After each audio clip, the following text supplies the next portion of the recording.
Hello Fire Sign, hello Leo, Aries, Sagittarius. Welcome dito sa aking channel. Kapalaran 888, Fire Sign, Leo, Aries, Sagittarius. I hope na makuha mo ang energy para to sa New Moon in Aries, Fire Sign, Leo, Aries, Sagittarius. Para ito sa New Moon nyo and Solar Eclipse. Okay, so tingnan natin. Fire Sign, Leo, Aries, Sagittarius. Through North.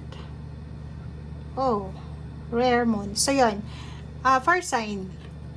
Kung makikita mo dito, sinasabi ng barahan na sa araw na ito, handang-handa ka na sa kung ano man ang mangyari sa buhay mo. Alam mo kung ano yung gagawin mo, alam mo kung ano yung plano mo, 'di ba? May iba sa inyo dito na handa ka sa kung anong gagawin mo. Pero meron ka pang kulang. Like, halimbawa, magluluto ka ng adobo. 'Di ba? Yun lang yung sample natin. Magluluto ka ng adobo. Kulang yung ingredients niya.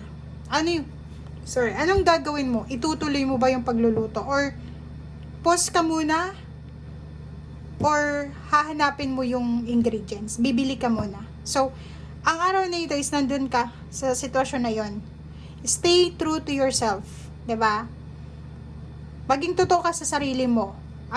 Lulutuin mo yung adobo na kulang yung ingredients. And then, pag natikman mo na, madidisappoint ka kasi magsisisi ka. Sasabihin mo, nako, may oras pa pala ako. Bakit hindi ako bumili ng ganito, ganyan? Kulang yung ingredients, kulang yung sahog, ganito, ganyan. So, parang ganun din yun sa araw na ito. Alam mo kung ano yung gagawin mo. Alam mo yung mga steps or mga next move mo. Kaso lang, kulang pa. It's either kulang sa experience, kulang ka sa credentials, kulang ka sa wisdom, kulang ka sa connection, or kung ano man tong kulang sa'yo. So, acceptance ang kailangan natin sa araw na ito. Tanggapin natin, wag nating ipipilit yung mga bagay-bagay na hindi naman talaga pwede pa. Hindi pa hinog, 'di ba? Stay true to yourself. Kasi pag pinilit mo yan, disappointments ang makukuha mo.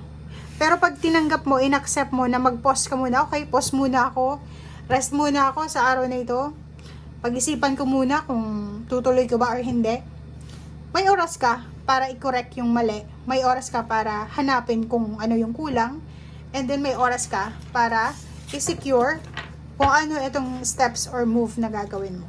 Hindi kayong kailangan mong magmadali, kailangan may pressure yung sarili mo, kahit kulang, 'di ba? Kahit walang asin sa adobo. Inaasinan ba 'yon?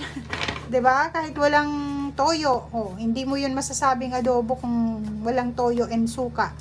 'Di ba? Nilaga 'yon. So, 'yun yung sinasabi ng baraha sa'yo dito. Huwag nating ipilit. Kung talagang gusto mong taste ng adobo yung hanapin natin na ingredients, okay? Kung gusto mo naman na ipilit, hindi yan adobo, 'di ba? Magsisisi ka. Okay, so Fire Sign, Leo, Sagittarius, full moon in Pisces, and practice gratitude, step into your power. So yun, meron ka, especially yung mga Aries, or lahat kayo, Aries, Sagittarius, and Leo, may kailangan kayong action sa araw na ito. It's either magpatawad ka sa sarili mo, or patawarin mo yung mga tao sa paligid mo na nakagawa ng masama sa'yo. Maging grateful ka sa kung ano yung natulong sa'yo ng mga tao sa paligid mo. Maging grateful ka sa kung ano yung nangyayari sa'yo sa ngayon. And first quarter moon in Aries, sinasabi na first move, ikaw yung dapat na gumawa ng aksyon. Okay, alisin mo yung resentment, regrets, anger, or kung ano pa man. Ikaw na yung gumawa ng first action. Kasi first quarter na to eh. First action, first move. Yung pagpapakumbaba ay hindi yan, kumbaga, senyales na talo ka. 'Di ba? So, sinasabi ng baraha sa'yo dito na mas okay na ikaw yung gumawa ng action. Ikaw yung mauna. Mauna kang makipagbate. Mauna kang mauna ka sa kung ano man itong gusto mong unahin. Okay? So, yun. Fire sign Leo, Aries, Sagittarius. Okay, Chariot. The Devil. And King of Rods. Nako. Mag-iingat kayo dito, fire sign Leo, Aries, Sagittarius. Kayo ba ay may planong paglalakbay, pagta-travel? May plano kayong bumili ng sasakyan? May plano kayong lumipat ng bahay or tirahan or trabaho? Ingat kayo sa isang temptation, mapa-earth signs man siya or any zodiac signs, na posibleng siya yung magiging hadlang sa kung ano man tong gusto mong gawin. It's either pagbili ng sasakyan, pag-travel, pag-a-apply ng trabaho, or literal na papasok ka sa trabaho ngayon. Like, gusto mong pumasok sa trabaho ngayon, tapos ready ka na, handa ka na. Tapos bigla kang nakatanggap ng message from someone na, uy, wag kang pumasok ngayon kasi 'di ba? Kung nasa Pilipinas ka, Tuesday, Wednesday, it's holiday na, 'di ba? So Monday, yun lang nasa gitna. Huwag ka nang pumasok, umabsent ka na lang, parang ganun. So stay away from that temptation. Okay, so High Priestess, makinig ka sa sinasabi ng iyong intuition. And kailangan mo ng pasensya sa araw na ito. Be patient, guys. Okay. Page of Swords, may balita ka na matatanggap sa araw na ito. Yun na nga. It's either may magme-message sa'yo na hihingi siya ng tulong or pwedeng susuportahan ka niya or hihingi siya ng tawad or ikaw yung kailangan mag-message or ikaw yung kailangan na gumawa ng paraan. Okay? The Moon card, meron kang mga unrealistic goals sa buhay. May mga hinihintay ka eh. Like, yung mga fire sign dyan na parang sobra-sobra yung dedication mo sa paghihintay doon sa business, sa work na yon or sa taong yon na hindi ka parang ganon, hindi ka pa nag-aasawa kasi hinihintay mo yung ex mo na bumalik sa'yo. Hindi ka pumapasok sa ibang company kasi may prospect ka na isang company na mag-o-open para sa'yo.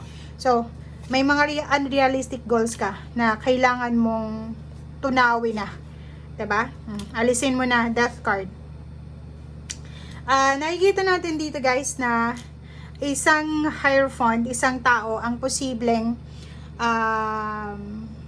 lalapit sa'yo para kunin ka as assistant or worker or irerekomenda ka sa isang company or sa isang trabaho or sa isang tao na maimpluwensya na pwedeng makatulong sa'yo sa financial journey mo na to. Okay? Last card natin is Three of Swords. Nakikita ko sa'yo dito, tapos may Nine of Cups, tapos mayroong Ten of Pentacles.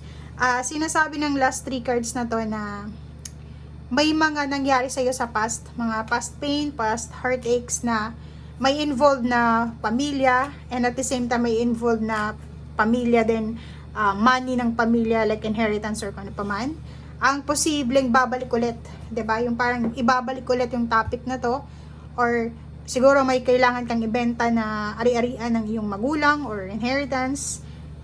Ingat-ingat ka kung hindi naman ito nakapangalan sa'yo kasi posibleng mag-cause siya ng Three of Swords sa lahat ng tao sa paligid mo. Okay? Thank you guys. Bye!